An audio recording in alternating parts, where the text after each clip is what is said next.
You walked away from a multi-million dollar company. Why this? Yeah. When people build something like that, they don't quite think, oh, I'm just going to leave and start fresh. And last year I made the decision, a personal decision, to get divorced. And I was running a business that I had co-owned with my husband. And I decided that along with changing up my personal life, it was just time to move on from the business. And we had a podcast that had over 3 million downloads. I loved what I had built, but at the same token, I also knew that because I had done it, I could do it again. And so I have been basically starting from scratch. I did have my own thing that I've always run on the side for the past 10 years, but it was more of a side hustle to everything else that I was doing. And so now I'm really cooking. That's one thing you took from that is knowledge. And that's one thing nobody can ever take away from you. That's and that right. is what That's right. we had a podcast just before this. I'm talking to somebody and we gain things. We gain knowledge from one thing or another, a business or something. We're talking about past failures, about creating businesses. And this guy started 9. I've only had 4 or 5, but failures that we learn from. But each and every time we gain something from that and we take on to the next one. And we're always constantly stacking knowledge. And that's something they'll never be able to take away from us. That's a business. That's right. That's right. And I think a lot of people would have stayed because it was a stable thing to just stay and keep making the money you're making and all the things. And I just decided that this was a better path for me. And I took that knowledge with me because it's inside of you. And that's what I love too when people hire a coach. It's like, you're not just getting the coaching for that amount of time. You get to keep the coaching information that you receive. You have it forever. Yeah. I don't know if that applied to you at all or if this applies to you at all, but once you get past making enough money to fulfill your basic needs and you don't have to essentially worry about money. You don't live paycheck to paycheck anymore. You've experienced a good life. Money's not really the driving factor anymore. It's more so about enjoying your life and finding fulfillment. And that's what I realized after building a bunch of companies is I was chasing something and I didn't even know what I was chasing. So I achieved all the success and all the money, but I still was unfulfilled on what I was doing. It totally had I'm 32 years old, but I had a midlife crisis. So, 2 years ago when I shut down multiple 7-figure companies just because I didn't need the money. I was focusing on the wrong things and realized I can do and live the way I want to live without the stresses of certain things I don't like and to keep the things I didn't. So it was a big pivotal point for me. And that's, I feel like, a lesson in itself. Yeah. So the first time I built a business, this is separate from the one I had just talked about, I was working all the time because of that exact thing. I was like, oh, I got to make the money. I got to replace my huge job that I had in New York City. It's all about the money. And so I literally burnt myself to the ground working all the time. Had no hot. People would be like, what do you like to do outside of work? What outside of work? What are you talking about? Right. And now, so talk about taking a lesson. When I started building everything I was building in the past, and even with this now, I build everything around the life I've created, right? So I have a tennis team. I'm the team captain. We have 19 girls on my team, and I play about 15 hours of tennis a week because I want to. It's fun. Right. And it's not like at night or just on the weekends. I had a match today that was from 9:30 to almost noon. Right. But I built my day around it. And so I think that is so important because we got to create business to support the life we want and not the other way around, not our life to support our business. Yeah, that's a great way to put it. I look back now, the one business essentially runs by itself now. And that's the one I put the least amount of work into. And that's the one I enjoy the most. It runs by itself. I don't have to do anything. That's my favorite business. Oh, that's awesome. Because I'm able to do other things, enjoy that side of it. So what are you doing now? Yeah, so I help women entrepreneurs make more money, mainly coaches and service-based business owners sell out high-ticket offers. I've sold offers from $1,000 to $100,000 in personal brand businesses, and I love sales and mindset, and so I mix the combination to help grow business. Wow, sell high ticket. Why? Yeah. That's the fastest way to grow your business. So, talk about you want to create a lifestyle, a business around your lifestyle. It's if you're selling lots of low ticket things or having programs where there you have no boundaries, right? Then it makes it pretty hard. But if you create programs that are structured that really are able to help your clients. So, for example, I'm having a VIP day with a client to help her write a book. I wrote a best-selling book. I know about publishing, all the things, right? So I'm having a VIP day. We're going to do all the work in a day and a half that she needs to get done, right? And I'm going to get this big chunk of money for that day and a half worth of work. And I'm good. And she's good, right? So it's deeper impact and it's faster cash flow. And so I really like it, especially recurring high ticket offers. So that's an example of a one time, one off, whatever.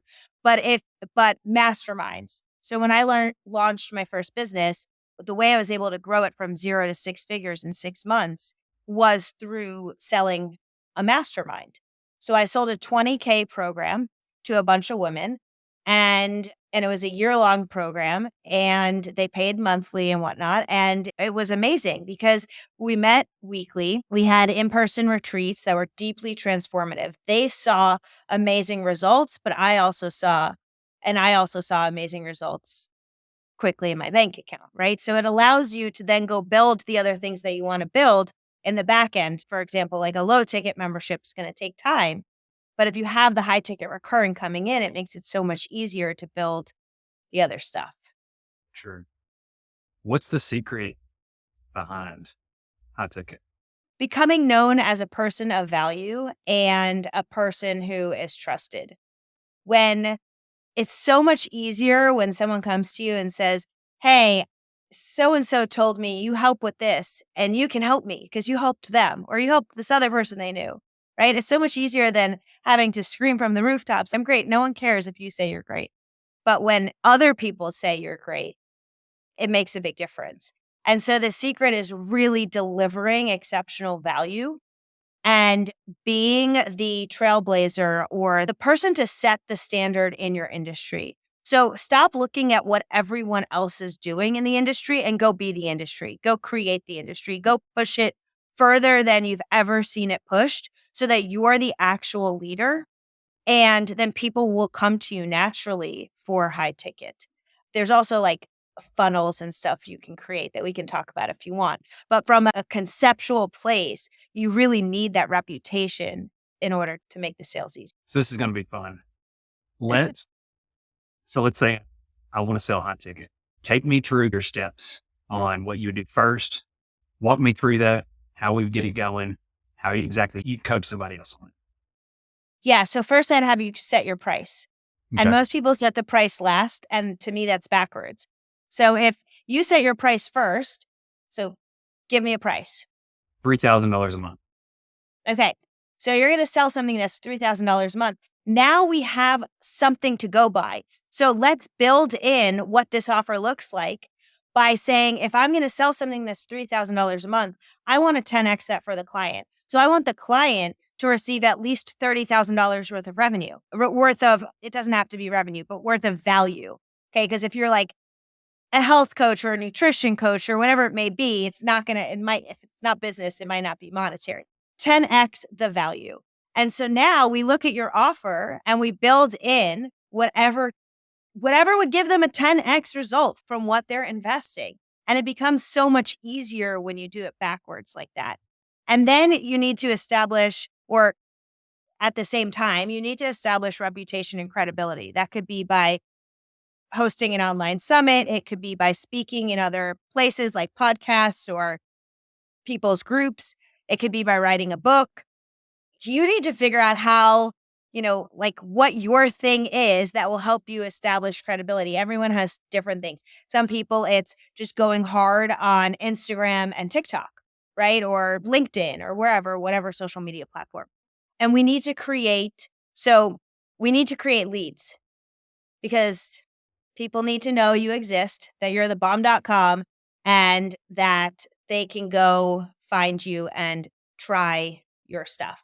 So I would have you create some sort of freebie that they can opt into, something amazing that would give them a lot of value, because that's what this is all about. Like, people are more reluctant these days to share their email address. And I would have you create some sort of freebie they can opt into and then take them through a sequence. And I've done lots of different sequences.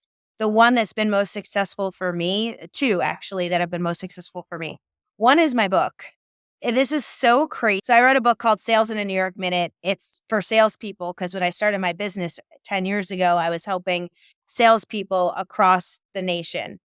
And it is still my most opted into piece of anything out of everything. I don't promote the book. I don't try to sell the book in any sense. It's sitting here because I was showing it to someone the other day, but like literally it's crazy because my funnels, those were for salespeople, right? And people still opt into it. So I highly recommend something like that if you like writing. But if you don't like writing, create a master class. Over the past 10 years, I've been really successful creating free webinars, and I can give you my winning formula for what goes into the offer at the end of the webinar. But for creating webinars where you give value and then you pitch at the end. And then for me, what I like to do is I like to do it 2 or 3 or 4 times until I have a conversion rate that I really, and then set it on evergreen so that people can just opt into it all day long. So you're going live with your webinars until you find that one, and then that's the one you're setting? Mhm. Yeah, I'm all about data, right? So we did a webinar years ago, and we had a couple hundred people on the webinar, and 2 or 3 people purchased at the end. And I'm like, that's terrible. What did we do? Good thing it's recorded, right? So I could rewatch it and see what's going on. And that's when I realized that our offer was really good. Our messaging was good, but we didn't have one of the key components in what I have named the winning formula, which was urgency to buy. We didn't create the now. Why now? And so in the follow-up emails we did, and a lot more people bought, but we did the same exact webinar 1 week later. The only thing we changed was we added in urgency to buy, why they should buy now. I don't remember. It was like a free bonus that they got when they purchased right now while they're on the webinar and they said, I'm in or whatever. And our conversion rate went like skyrocketed. It was insane. It was absolutely insane. And which one am I going to use? Obviously, I'm going to use the better one, right? And so when you do this, you get data, and the data tells you. The data, if you know what to look for, the data tells you what you need to change. But if you go and change everything, then you don't know what's working. And that's why I like to change just 1 or 2 things each time I make changes to determine if that was the factor that made the difference. And then test it out. Yeah.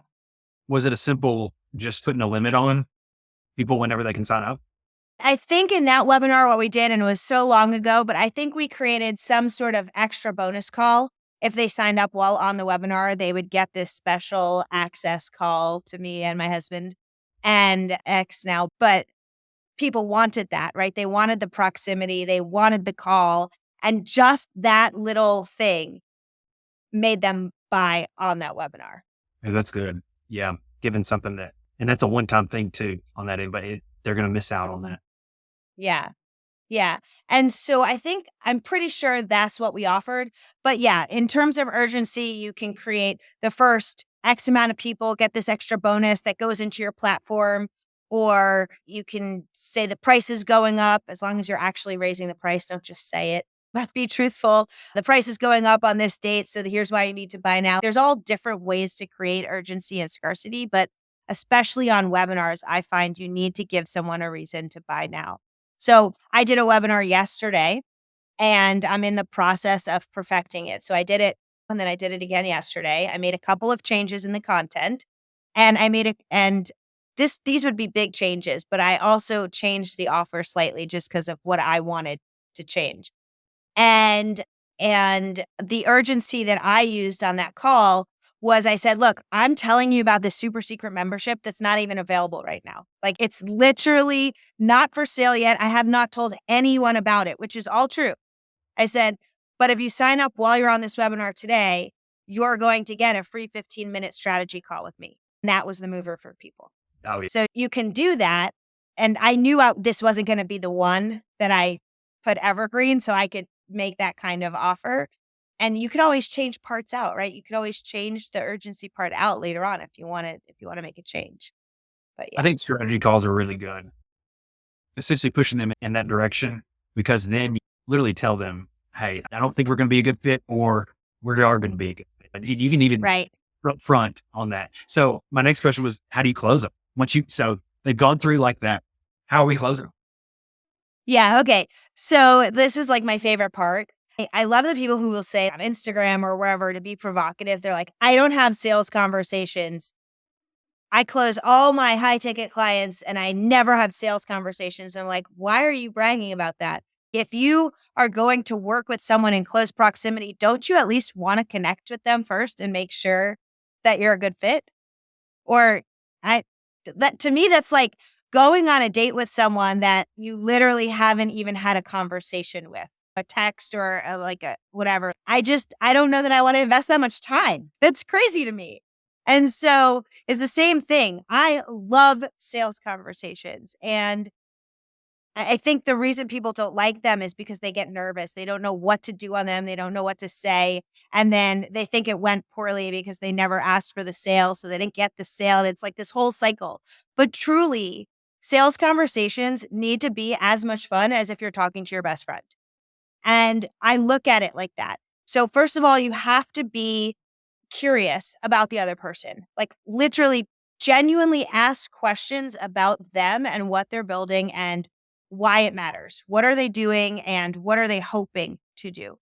And so once you can ask these questions and really understand where they're at, you can also ask what's gotten in their way of making this goal happen so far. So you want to achieve this thing, but you haven't. What's gotten in your way?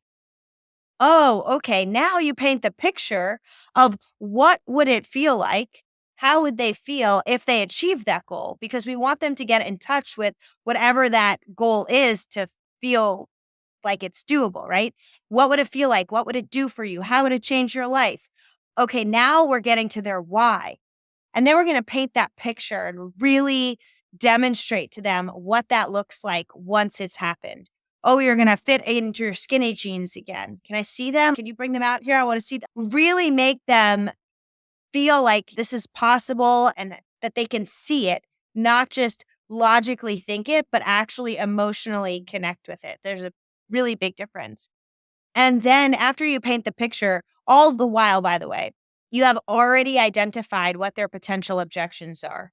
So there's only 3 to 5 main objections that people have every single time they're going to purchase high ticket. They don't really change that much. It's time, money. Will this really work for me? And then there's variations of that. I have to talk to my spouse. What does that really mean? They don't perceive the value to be there. Or maybe they're not confident in themselves that they can do this and they need yes, you can do it. Or maybe they feel like they need to get permission on the money piece, but it all boils down to 3 to 5 main objections. So if you can outline them in advance, you can actually have answers and build them into your story during the conversation so that you're actually squashing them before they even come up. So I'm going to take that in the script or when I'm talking, say I'm trying to close you. I would bring up, hey, at this point, usually by now, people are either here or here. Let's just say like on a scale of 1 to 10, with 1 being not really quite ready to move forward. And then 10 is I'm talking too much. I'm ready to just buy now. Where are you on that scale in between 1 to 10? And then getting that information, whatever you tell me, and then going from there, saying, maybe I put that wrong. That's more of another close. What you're saying, say they were in your script. Do you go by scripts? I go by talking points versus scripts. I don't want the person to feel like they're scripted. Okay. But what you're saying, like, where are you on a scale of 1 to 10? I want you to know that because you're reading the other person. I don't want you to have to ask that question. I want you to intuitively know or be close to knowing, and it comes with practice. It's like a muscle. It gets better at the more you practice, right? And you will know if they feel close or they don't feel close. And if they're yesterday on my masterclass, someone who's a virtual assistant gave me an objection and that she hears a lot. She's based in the UK and she hears a lot that people can get a less expensive VA in the Philippines. Okay. So my response to that was before that objection even comes up in the conversation, I want you to build into your sales conversation when you're talking about the offer, the fact that, hey, sometimes people compare rates to VAs in other countries. But let's say my hourly rate is $20 an hour and their hourly rate is $10 an hour. What you really need to compare is the amount of time it's going to take for us to complete the task. Because if it takes me 1 hour to complete the task and it takes the other VA 5 hours to complete the task, even though their hourly rate was less, you're paying more.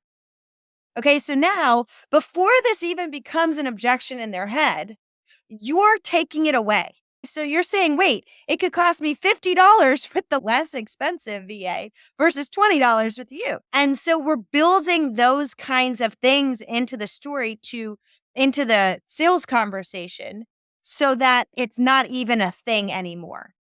Doesn't mean they're never going to have objections. People will have objections, but it helps create an easier sales flow. And then at the end, I would just, if I feel like they're a good fit for me and I'm a good fit for them, then I would just say, okay, so when would you like to get started? That's it.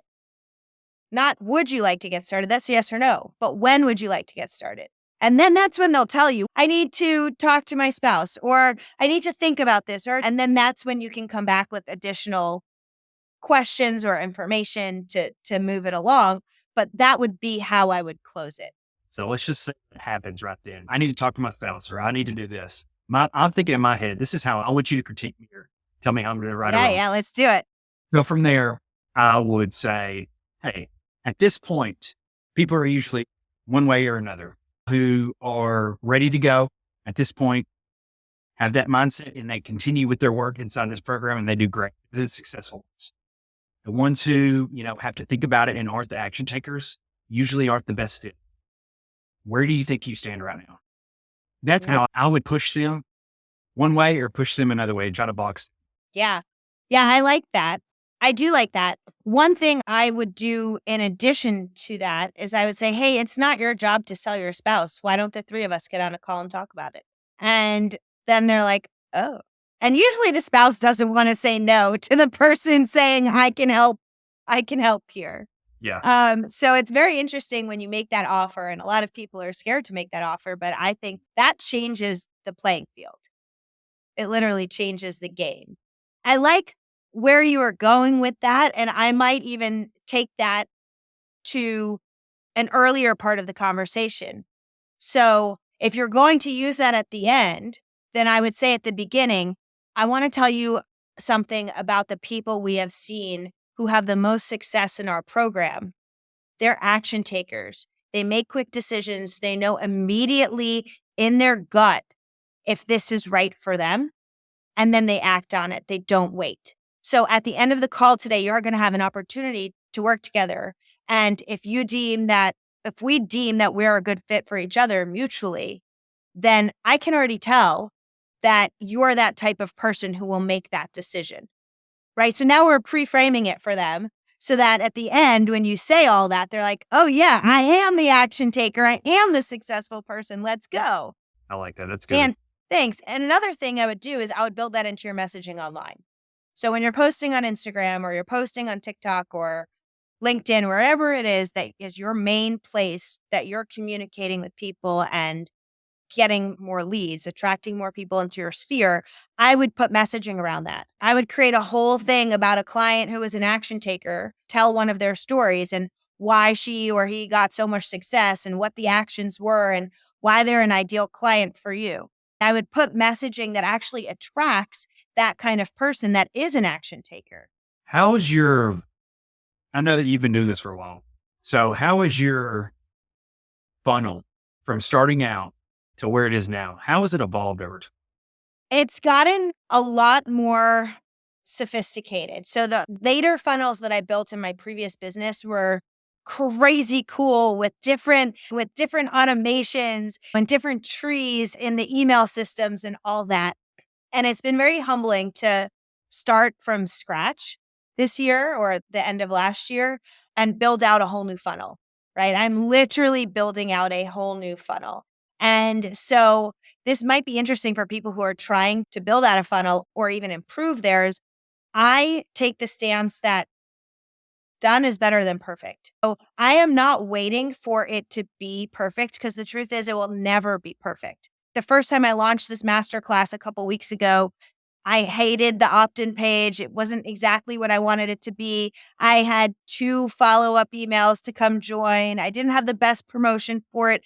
But when you're building everything all at once, it's a lot to build. And so I was building everything enough to get it into what I call, instead of minimum viable product, minimum lovable product, right? Right. So I needed to love it enough to be able to put it out there. And so I did that. And then this go around when I relaunched it, mostly same everything. I updated the opt-in page. I updated the thank you page. Like things got a little updated and things got a little better. My webinar was 100 times better.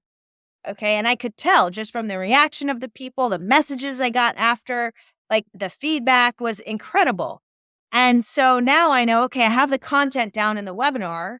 Where else can I begin to improve? I can begin to improve in my follow-up sequence. I can begin to improve. So each time it's getting a little better until it's at a place that feels really good to turn on evergreen. And even if it means redoing it every week, promoting it and getting people there and doing it every single week just to keep improving it. And that's where you create gold, because once it's ready and you set it, then it becomes a machine and it's like a faucet. You turn it on and it's like pouring in clients, pouring in money. You turn it off, it holds back. Are you running paid ads at all to your finance? At the moment, Do you no, plan? I have done lots of ads in the past. Yeah. I have a good system right now on Instagram that's creating a lot of organic leads.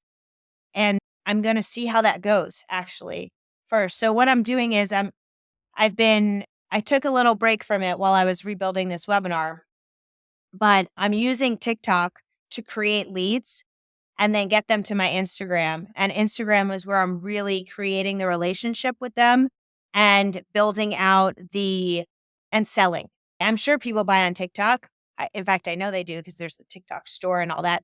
But really what I'm doing is getting them, like it's easier to be found on TikTok. So getting them from TikTok to my Instagram to generate traction and then getting them to opt into stuff through my Instagram.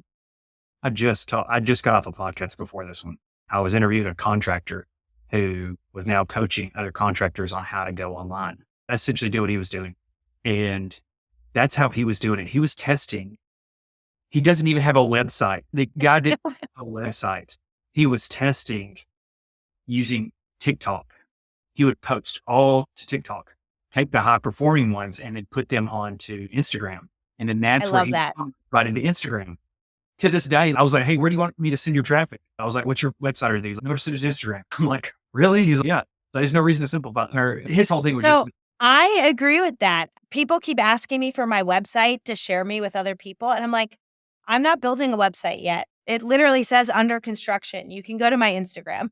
Like literally just go to my Instagram yeah, because I want you to start a conversation with me. And if you're listening to this podcast, then tell me you found me here. Let's chat about it. And I'm of the mindset, especially if you're going to sell high ticket, that we need to, that you need to create relationships. It's not about the transaction. It's about the long-term relationship. yeah, absolutely. That's so true. I keep having like revelations every single time I have podcasts here, and I'm just like, man, I gotta do that. I gotta do this. That's good.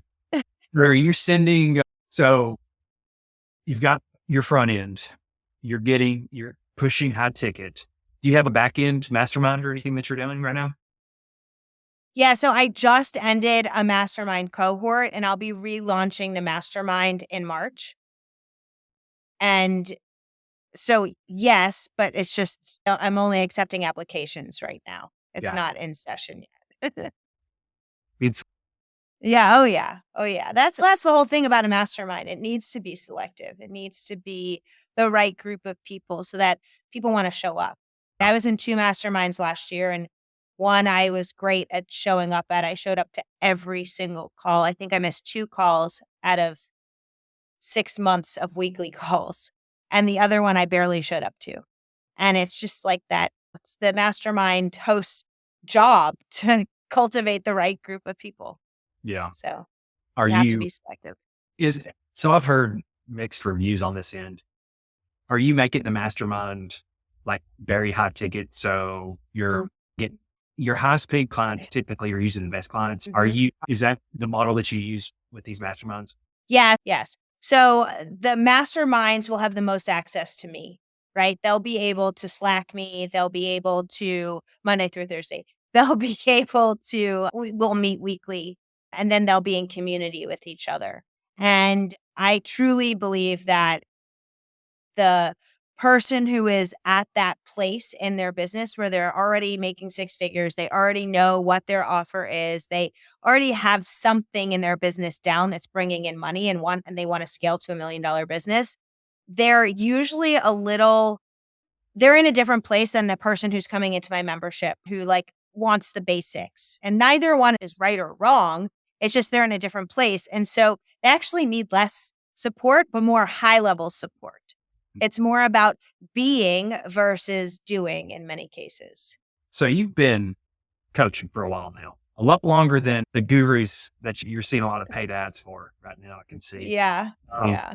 what advice do you have for somebody who might be starting out, has something, or they want to do something, they want to coach, they want to sell something high ticket? What advice would you? So you likely got into this business because you're good at what you do, but that doesn't mean you were ever taught how to sell. But in order to have a business and go from like entrepreneur to entrepreneur and actually be making money and supporting yourself through your business, you have to sell. And I don't mean that in a harsh way. It's just the reality. And while you have this amazing knowledge, skills, expertise, you have to get really good at selling as well in marketing. And that means showing up, using your voice, putting yourself out there. People buy emotionally than they justify logically, and they're going to connect with you emotionally. So they're going to connect with your story. They're going to connect with something that you say that they can remember, right? Facts and figures are forgotten, but when you tell someone a story, they're going to remember it. Like when we were talking at the beginning and I told you a little clip of my story, you're like, oh, I want to hear more, right? Because that we were raised on stories. That's why it's like story selling. So just figure out what your story is and begin sharing it. Begin sharing it every single day, showing up, create a lead generation plan that includes attracting new potential clients on a social media platform by posting literally every single day. And then when you think you're selling too much, you're probably not even selling enough.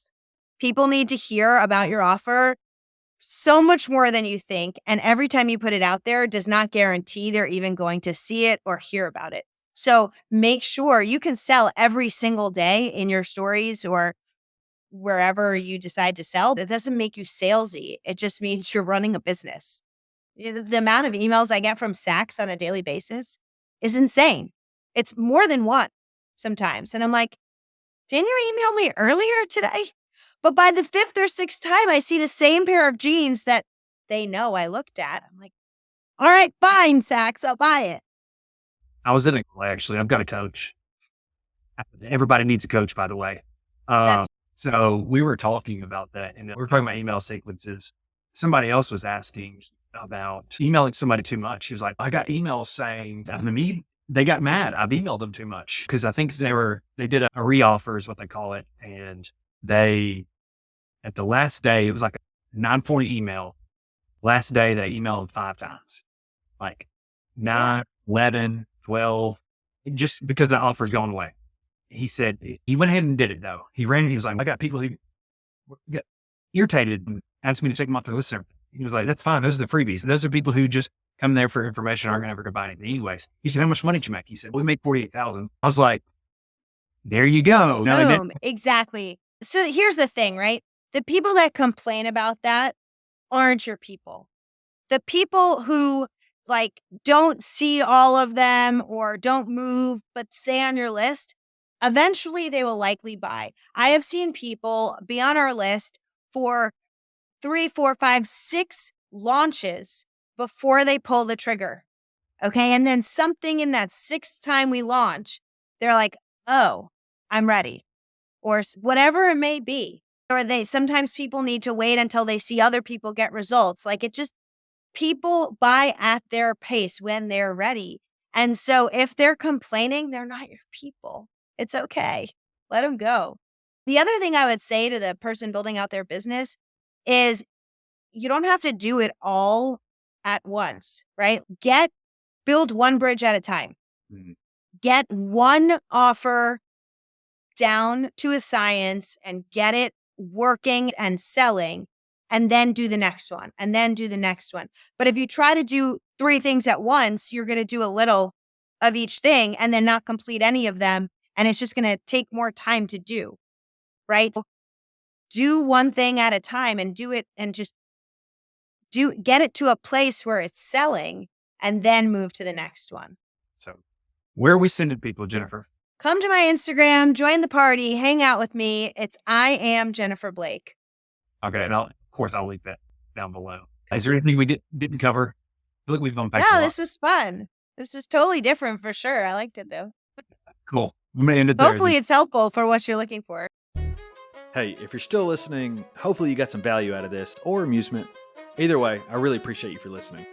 My goal with this podcast is to build something of value while also showing others that it's possible to do the same. And what I mean by that is I'm not perfect at this. I fumble, I stutter, and I just want to show that it's okay. If you've been putting something off, this is me telling you to go for it. So I need your help in growing this, and there's 2 main ways a podcast grows. 1 is through ratings and reviews, and 2 is through word of mouth. So I can only do it with your help. If you can leave me a 5-star rating and review on Apple Podcasts and Spotify, as well as post this to your social, it doesn't grow without you. Thank you. Talk to you all next week.